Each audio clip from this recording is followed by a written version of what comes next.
En el contexto de la lección de esta semana titulada Instruyendo a los discípulos, parte 2. En esta ocasión estudiaremos el plan de Dios para el matrimonio.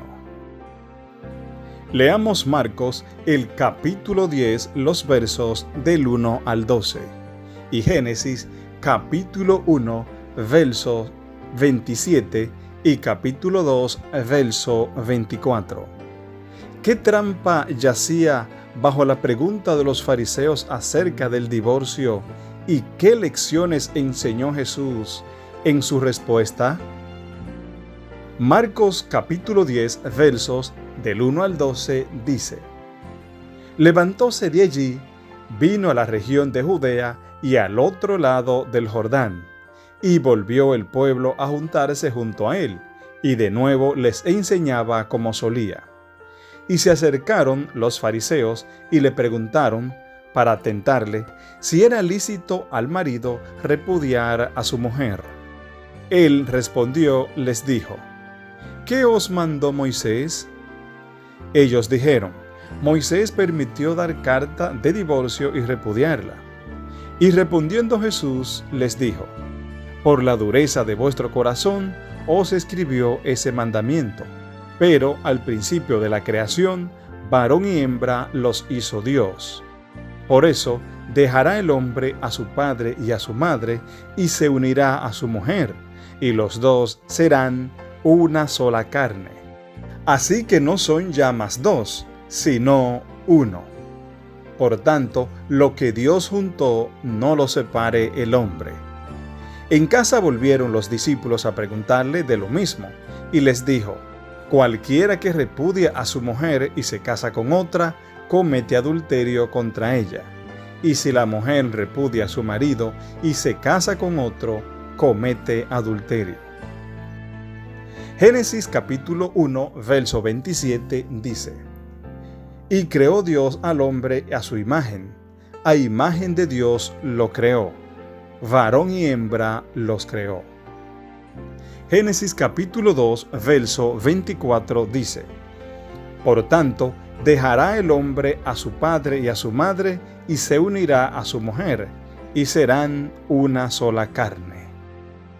En este pasaje, los fariseos le preguntan a Jesús si es lícito que un hombre se divorcie de su esposa. El divorcio era algo considerado lícito entre los fariseos. La pregunta fue ¿por qué motivos? La escuela o facción farisaica de Shammai era presumiblemente más restrictiva, ya que solo permitía el divorcio por infecundidad, abandono afectivo o infidelidad.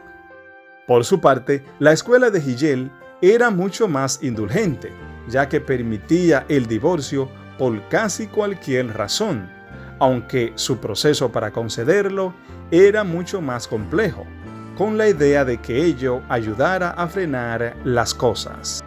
Por eso es extraño que hicieran la pregunta genérica de si el divorcio es aceptable.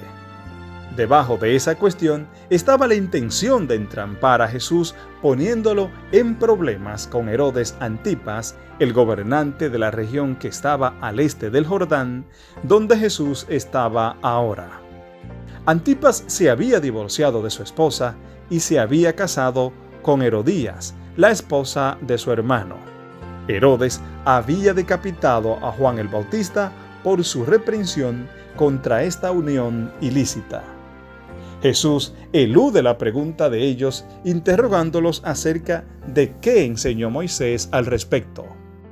El pasaje que los fariseos citan en respuesta es Deuteronomio capítulo 24, versos del 1 al 4, que describe un caso particular de segundas nupcias tras el divorcio.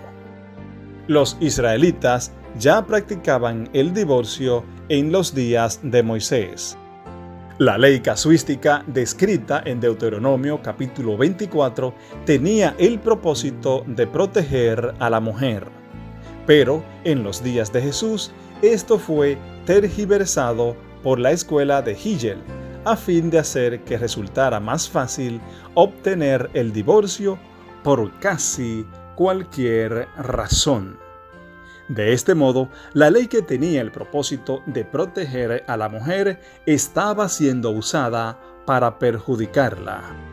En lugar de debatir la ley casuística de Deuteronomio capítulo 24, Jesús remite a sus interlocutores a Génesis capítulo 1 y capítulo 2, donde se encuentra el ideal original de Dios para el matrimonio.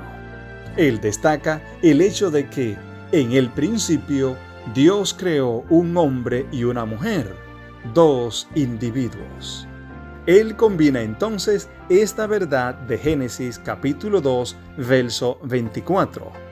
El hombre deja a sus progenitores y se une a su esposa, y se convierten así ambos en una sola carne.